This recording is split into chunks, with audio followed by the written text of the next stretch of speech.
Hello students, आज हम बहुत इम्पोर्टेंट टॉपिक कर रहे हैं हाइब्रिड पैरामीटर्स। हाइब्रिड पैरामीटर्स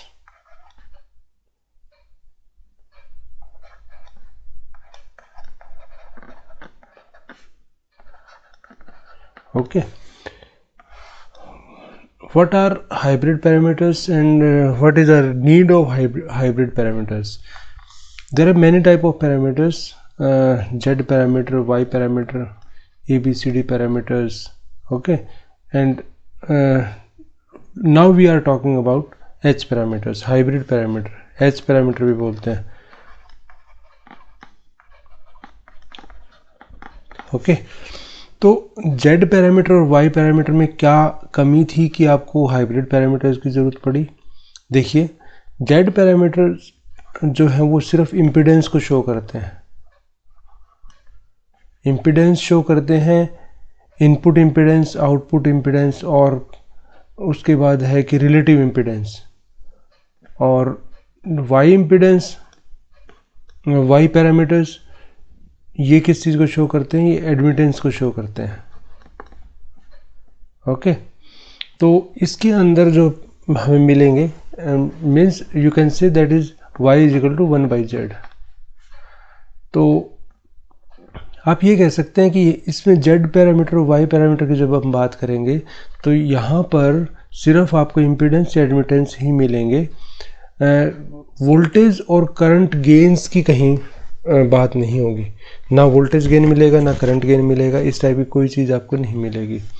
तो यदि आपको वोल्टेज गेन, करंट गेन वगैरह चाहिए तो आपको एच पैरामीटर की बात करनी पड़ेगी। तो नीड ऑफ एच पैरामीटर क्या है, हाइब्रिड पैरामीटर्स क्या है कि हमें जो ट्रेडिशनल और पैरामीटर्स थे उनसे हमें सिर्फ इम्पिडेंसेस मिल रहे थे या एडमिटेंस मिल रहा था, लेकिन हमें यदि गेन चाहिए तो हमें चाहिए था कि एक ऐसा पैरामीटर हो जो हमें इम्पीडेंस तो दे, लेकिन साथ में इम्पीडेंस की वैल्यूज तो दे, लेकिन साथ में हमें गेन्स की भी बात करे।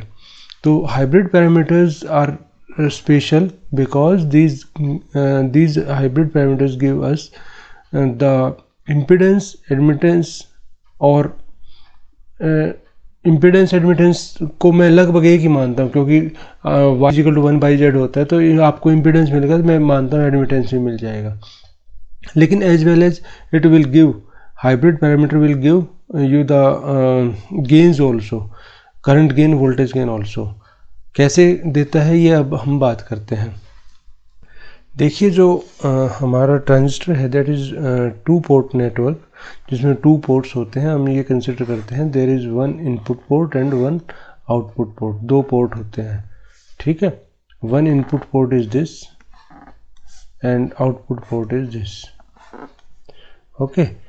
तो इनपुट पोर्ट के अंदर जो करंट होगा उसको सपोज करो मैं I1 मानता हूँ, I1, और यहाँ जो वोल्टेज होगी सपोज करो उसको मैं V1 मानता हूँ, V1, okay.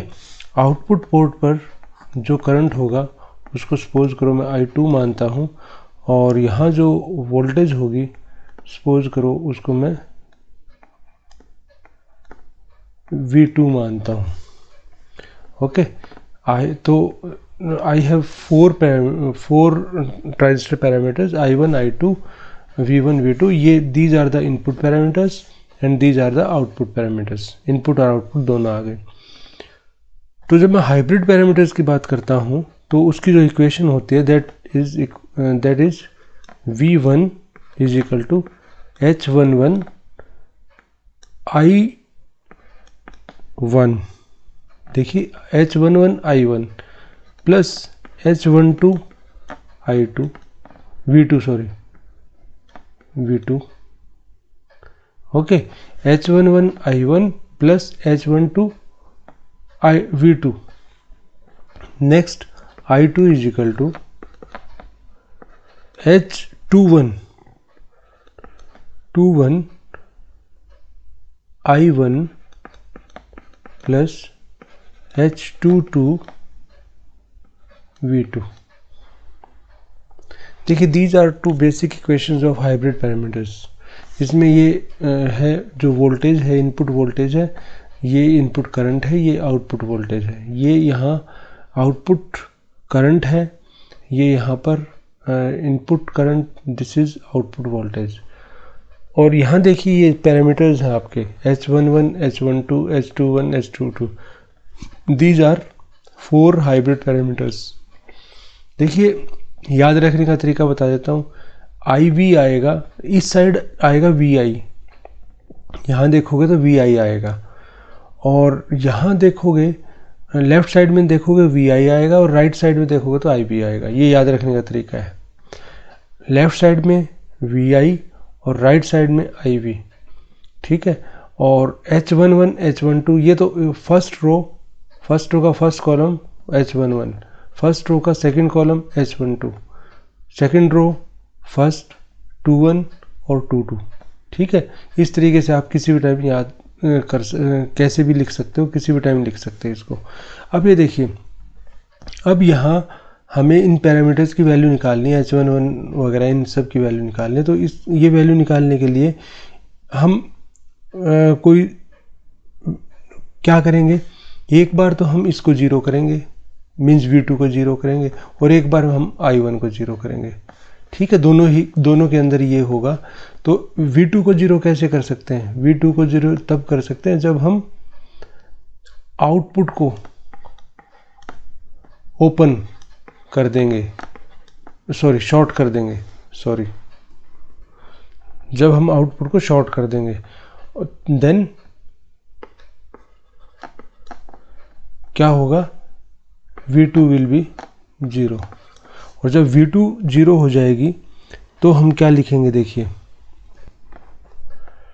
V1 is equal to H11 I1, okay. और ये सेकंड टर्म 0 हो ही गई। तो उसके बाद क्या करेंगे, H11 is equal to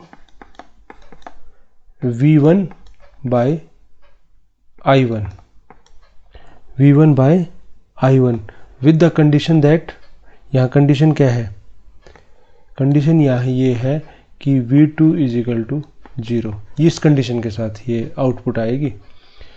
next इसी के अंदर एक और होगा, देखिए जब यही कंडीशन लगाएंगे, जब ये 0 होगा, सेकंड इक्वेशन में देखिए I2 इज इक्वल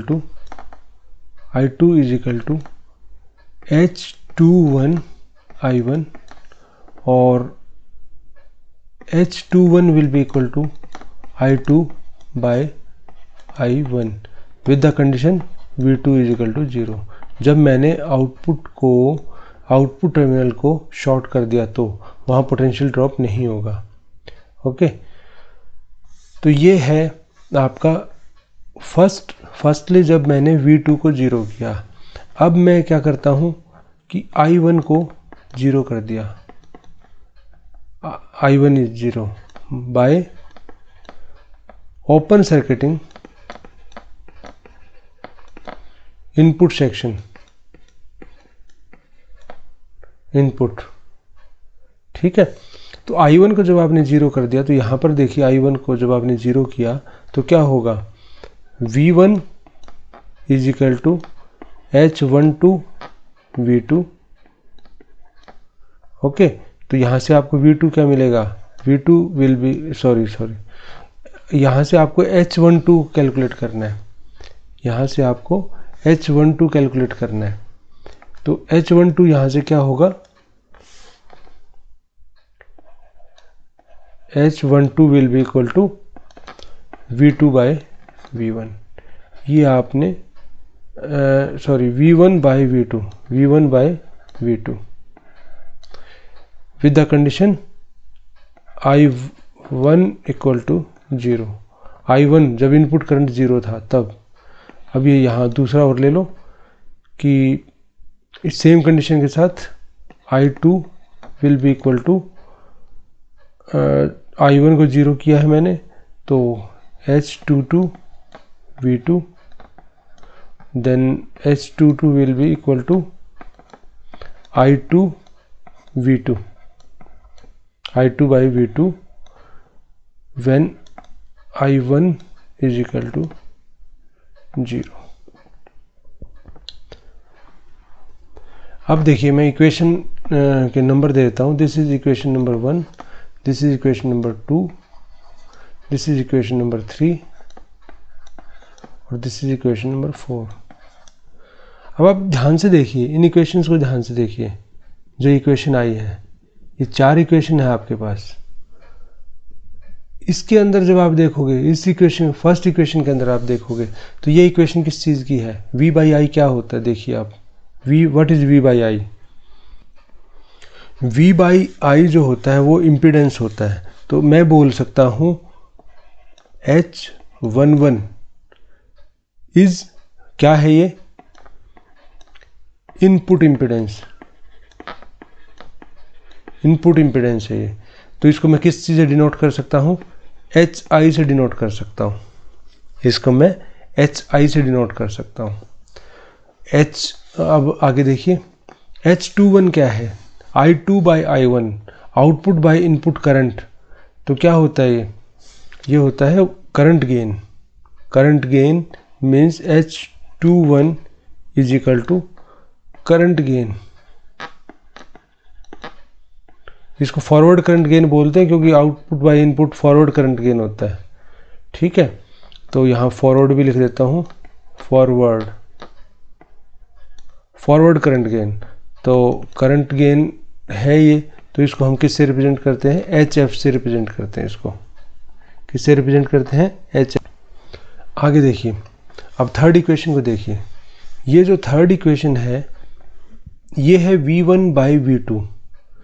यदि ये V2 बाई V1 होता तो सीधा आपका वोल्टेज गेन होता, लेकिन V1 by V2 it means जो गेन है उसका अपोजिट है ये। इसको रिवर्स वोल्टेज गेन बोलते हैं। तो यहाँ मैं लिखता हूँ H12 क्या है? This is reverse voltage gain. Okay, reverse voltage gain. और इसको हम रिप्रेजेंट करते हैं, इसका रिप्रेजेंट करने का तरीका है HR से।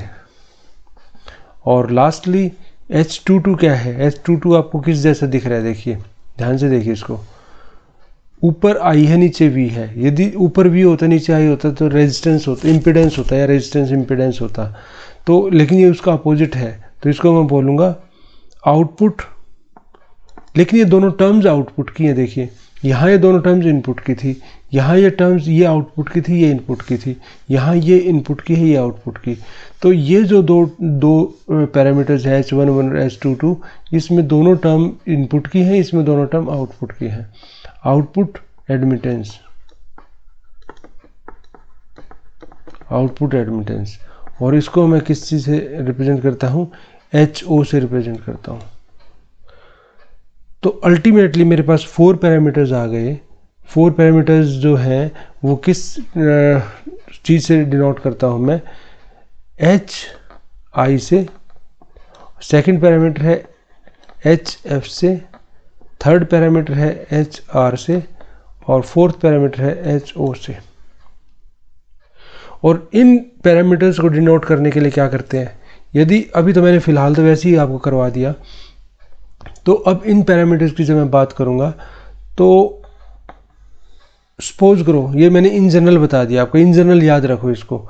सपोज करो आप कॉमन एमिटर के लिए कर रहे हो काम, कॉमन एमिटर के लिए। ठीक है, कॉमन एमिटर में I1 क्या होगा? कॉमन एमिटर में I1 होगा IB। I2 क्या होगा? IC। क्या होगा? IC होगा। V1 क्या होगा? V1 होगा VBE। क्या होगा? VBE। और V2 क्या होगा? V2 होगा VCE। V2 क्या होगा? VCE। तो ये सपोज मैंने एग्जांपल लिया था कॉमन एमिटर का। कॉमन एमिटर के केस में ये कन्वर्जन हो जाएंगे। ये मतलब कन्वर्जन क्या हो जाएंगे? ये इस तरीके से डिनोट होंगे। ये I1 I2 V1 V2 से डिनोट नहीं करेंगे, और साथ में जो भी कॉमन चीज़ है वो चीज़ इसके बाद लग जाएगी। जैसे कॉमन एमिटर के केस में HIE हो जाएगा, HFE हो जाएगा, HRE हो जाएगा और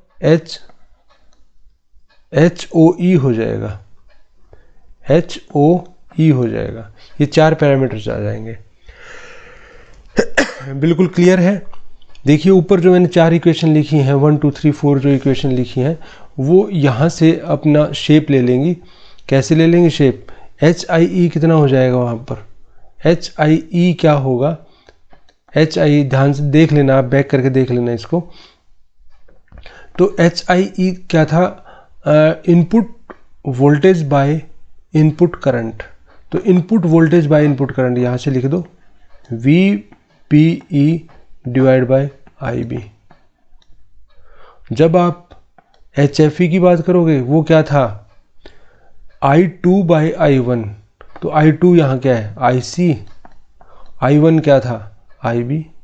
ये आप जनरल फॉर्म याद कर लो। जनरल फॉर्म याद कर लोगे ना, जो ये मैंने बताया यहाँ तक का जो मैंने बताया, this was the general form. यहाँ तक का आप कर लोगे, आपको समझ लोगे, तो आपको आगे common emitter, common base, common collector किसी का भी बनाना हो, आपको कोई प्रॉब्लम ही नहीं आएगी। नेक्स्ट है HRE किसके इक्वल था? V2 बाई V1 के इक्वल था। किसके इक्वल था? V2 बाई V1 के, सॉरी V1 बाई V2 के, रिवर्स है ना, तो V1 बाई V2। तो V1 by V2 means VBE divide by VCE। और HOE किसके इक्वल है? HOE ये इनपुट था, यहाँ पे आउटपुट एडमिटेंस है, यहाँ पे इम्पिडेंस नहीं है, एडमिटेंस है। तो ऊपर आएगा करंट और नीचे आएगी वोल्टेज। तो ऊपर करंट, आउटपुट करंट क्या है? IC और नीचे आएगी वोल्टेज, आउटपुट वोल्टेज VCE। ठीक है, ये चारों पैरामीटर मैंने यहाँ लिख दिए। कॉमन बेस के केस में करोगे तो HIB आ जाएगा, ये HFB, HRB, HOB, बहुत ईजी है। और ऐसे ही यहाँ पे कॉमन बेस की फॉर्म में करोगे, कॉमन बेस में करोगे तो I1 will be equal to I किस पे होगा? इनपुट किस पे होगा? E पे, IE। और I2 will be IC, V1 will be equal to V1 EB, VEB, BE ना होके EB आ जाएगा, क्योंकि कॉमन जो टर्मिनल होता है वो बाद में लिखा जाता है, तो EB हो जाएगा। और यहाँ पर आ जाएगा VCB।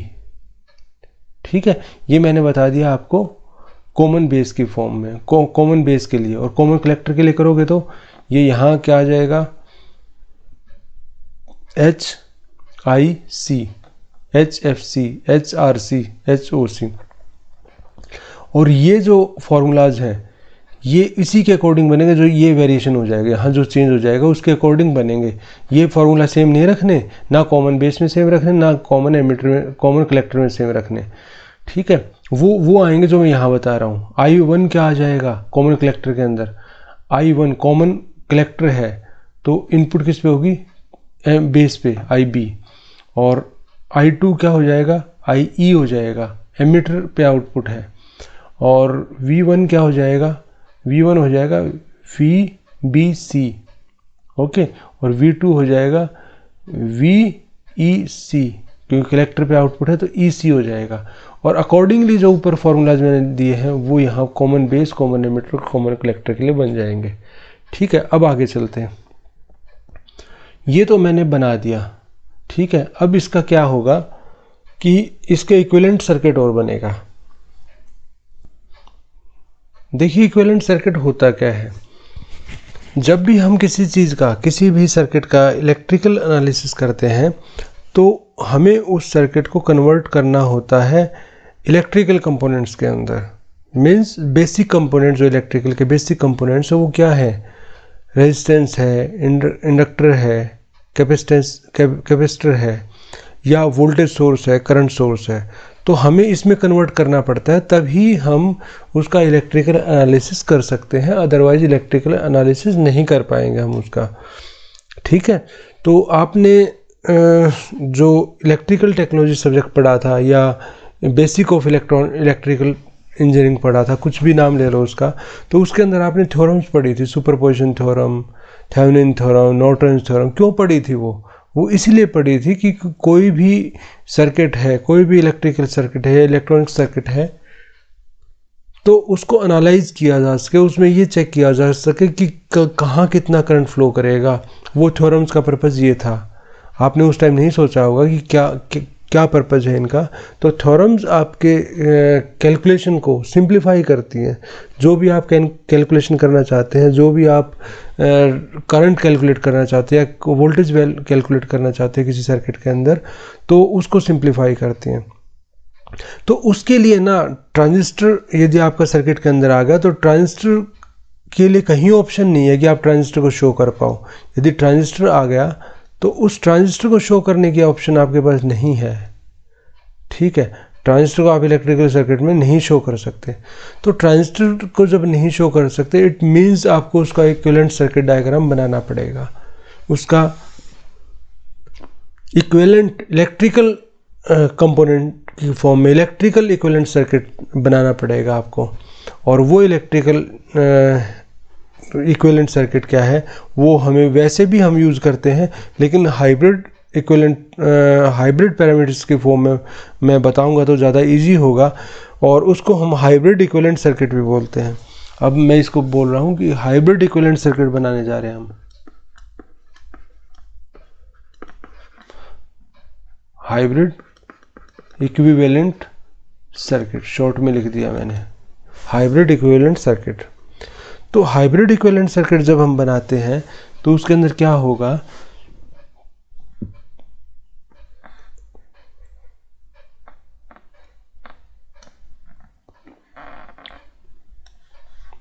ये सर्किट है, मैं बना ही लेता हूँ पहले, फिर एक्सप्लेन करूँगा। ये देखिए, यहाँ मैंने बेस, एमीटर और कलेक्टर, ये इक्विवेलेंट सर्किट है। यहाँ से लेके यहाँ तक का इक्विवेलेंट सर्किट है ट्रांजिस्टर का। मीन्स ट्रांजिस्टर को हमने रिप्लेस कर, किसी सर्किट में ट्रांजिस्टर है और उसका हमें एक इलेक्ट्रिकल एनालिसिस करना है, तो हमें ट्रांजिस्टर की जगह पे ये सर्किट बनाना पड़ेगा। अब देखिए, यहाँ ये इनपुट वोल्टेज है इसकी, जो हमने कहीं लगाई होगी, और इसके बाद ये HIE ऊपर टर्म आई थी, ये क्या है, HIE क्या है, इनपुट इम्पीडेंस। और ये यहाँ लिखा है मैंने HRE into VCE।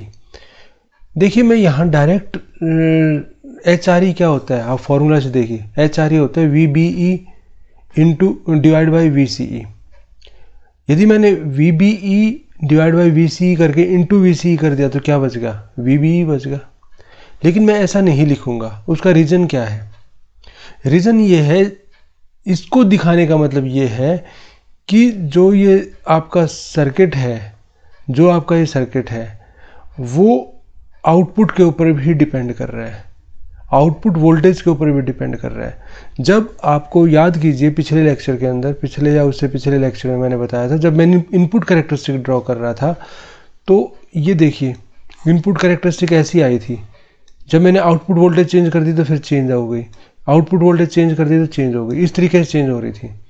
It means ये सर्किट ये शो कर रहा है, इसको लिखने का मतलब ये है, मीनिंग ये है कि यदि मैं इस फॉर्म में लिख रहा हूँ, it represents that this voltage, the voltage at this place will depend on the output voltage also. जो आउटपुट पोर्ट के ऊपर, देखो दो पोर्ट है, इनपुट पोर्ट और आउटपुट पोर्ट, आउटपुट पोर्ट के ऊपर जो पोटेंशियल है उसके ऊपर भी यहाँ का पोटेंशियल डिपेंड करेगा। यदि मैं डायरेक्ट इसको VB लिख देता तो ये चीज़ प्रूव नहीं होती, तो ये चीज़ हम नहीं शो कर सकते थे। तो इसका रीज़न है ये लिखने का, ध्यान रखना। कई बार बच्चे कंफ्यूज हो जाते हैं कि ये इसको सीधा VB क्यों नहीं लिख दिया, तो उसका ये रीज़न है। अब हम यहाँ आते हैं, यहाँ HRE इंटू HFE आएगा, HFE इंटू IB लिखा है। HFE इंटू IB यहाँ HFE को देखो, IC डिवाइड बाई IB, तो IB से कैंसिल हो गया, तो IC, खाली IC बचता है यहाँ पे। तो मैंने IC नहीं लिखा, मैं चाहता तो IC लिख सकता था यहाँ पर, लेकिन नहीं, हम नहीं लिख सकते, वो गलत हो जाएगा। वो गलत क्यों होगा? क्योंकि we just want to show that the current at this place, at this branch will depend on the input current also. जैसे मैंने इनपुट कैरेक्टरिस्टिक दिखाई, ऐसी मैंने आउटपुट कैरेक्टरिस्टिक भी बनाई थी, ध्यान हो तो आपको। ये आउटपुट कैरेक्टरिस्टिक ऐसी थी, देखिए, किसी एक पर्टिकुलर पॉइंट को पकड़ लीजिए। ये मैं एक पर्टिकुलर पॉइंट पकड़ रहा हूँ, ये क्या है, यहाँ क्या था, वोल्टेज थी, VCE था, ध्यान हो तो आपको, यहाँ VCE था। इस पर्टिकुलर पॉइंट को पकड़ता हूँ मैं। इस पर्टिकुलर पॉइंट के ऊपर आप ये देखिए कि जब मैं इसी वोल्टेज के ऊपर जाता हूँ तो मेरे को डिफरेंट करंट्स मिलेंगे, डिफरेंट IC की वैल्यू मिल रही है, देखिए डिफरेंट IC की वैल्यू मिलती है मुझे। और वो डिफरेंट जो IC की वैल्यू मिल रही है वो कैसी है, वो क्यों मिल रही है? वो इसलिए मिल रही है कि मैं IB की वैल्यू चेंज कर रहा हूँ, IB की वैल्यू चेंज हो रही है इन सभी के अंदर। IC की वैल्यू चेंज हो रही है, ठीक है। तो IC की वैल्यू तब चेंज होगी जब IB की वैल्यू चेंज हो रही है। यदि मैं सिंगल कर्व में देखूं तो इस पर्टिकुलर वोल्टेज के लिए IC की वैल्यू वही है, कांस्टेंट है, लेकिन IB की वैल्यू चेंज करूंगा तो सेम वोल्टेज के ऊपर करंट बदल जाएगा। तो it means current on in this branch will depend on the input current also, IB also. अब यहाँ एक चीज़ बड़ी ध्यान देने वाली है, आपने देखा होगा कि पहले जब मैंने आपको कैरेक्टरिस्टिक्स करवाई थी तो यहाँ पे कैपिटल V लिखा था, कैपिटल I लिखा था, कैपिटल ये भी कैपिटल लिखा था, और अब मैं स्मॉल लिख रहा हूँ सारे।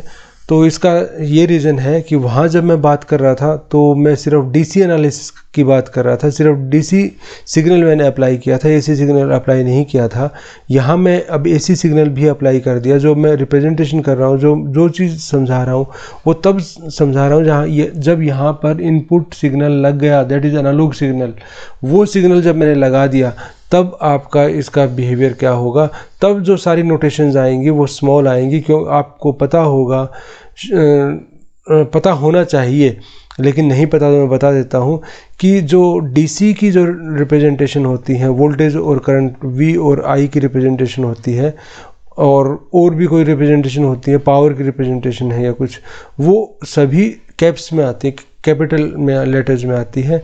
और जबकि AC की जब मैं करता हूँ तो वो स्मॉल लेटर में आती है। इंस्टेंटेनियस वैल्यूज़ होती है एक्चुअल में, इंस्टेंटेनियस वैल्यू। और AC के केस में भी जब आप RMS वैल्यू की बात करते हैं तो वो कैपिटल में आती है, ठीक है, तो वो कैप्स में आती हैं, ठीक है। तो वहाँ आपको V और I कैपिटल में मिलेंगे, ठीक है। देखिए यहाँ पर ये मैंने रिप्रेजेंटेशन दिखाई थी। यदि RMS वैल्यू की आप बात करते हैं तो ये कैप्स में दिखाई जाएंगी, V और I जो है वो कैप्स में होंगे यहाँ, ठीक है। जबकि हम AC की बात कर रहे हैं तो जो भी कांस्टेंट वैल्यूज़ होती हैं वो V और I से दिखाए जाते हैं। कांस्टेंट में जो इंस्टेंटेनियस नहीं होते, और जो इंस्टेंटेनियस वैल्यू होते हैं वो स्मॉल में दिखाए, जो इंस्टेंटेनियस होते हैं उनको स्मॉल में दिखाया जाता है। ध्यान रखना ये चीज़। अब देखिए यहाँ की बात हम कर रहे थे, तो यहाँ जो करंट है वो IC है, यहाँ जो करंट है वो IB है। ये यहाँ देखिए, ये हमारा है आउटपुट एडमिटेंस, इसको मैंने यहाँ शो किया है। तो ये जो मैंने बताया है ये hybrid equivalent circuit for common emitter configuration बताया है। इसके अलावा यदि आप कॉमन बेस के लिए करना चाहोगे तो कॉमन बेस के लिए कर लेना, सारे पैरामीटर्स को मैं डिस्कस कर चुका हूँ। और कॉमन कलेक्टर के लिए करना चाहो कॉमन कलेक्टर के लिए कर लेना, सेम होगा, बिल्कुल सेम होगा, बस ये पैरामीटर्स बदल जाएंगे, ठीक है। और ये सिर्फ वैल्यू चेंज होगी और कुछ नहीं होगा। कॉमन बेस के लिए करोगे तो बेस यहाँ आ जाएगा, एमिटर यहाँ आ जाएगा, ठीक है, बस ये चेंज होगा। बाकी ये वैल्यूज जो है, जो ये वैल्यूज हैं वो वही होंगी जो मैंने अभी थोड़ी देर पहले बताई थी आपको कि ये होगा। कहीं कोई प्रॉब्लम हो तो बता देना मुझे, मैं आपको एक्सप्लेन कर दूंगा उसको, ठीक है, कमेंट में पूछ लेना कि कॉमन बेस का हाइब्रिड इक्विवेलेंट सर्किट और कॉमन कलेक्टर का हाइब्रिड इक्विवेलेंट सर्किट कैसे ड्रॉ होता है, वो आप ड्रॉ करके देख लेना। ये होमवर्क है आपके लिए। आज के लेक्चर के लिए इतना ही।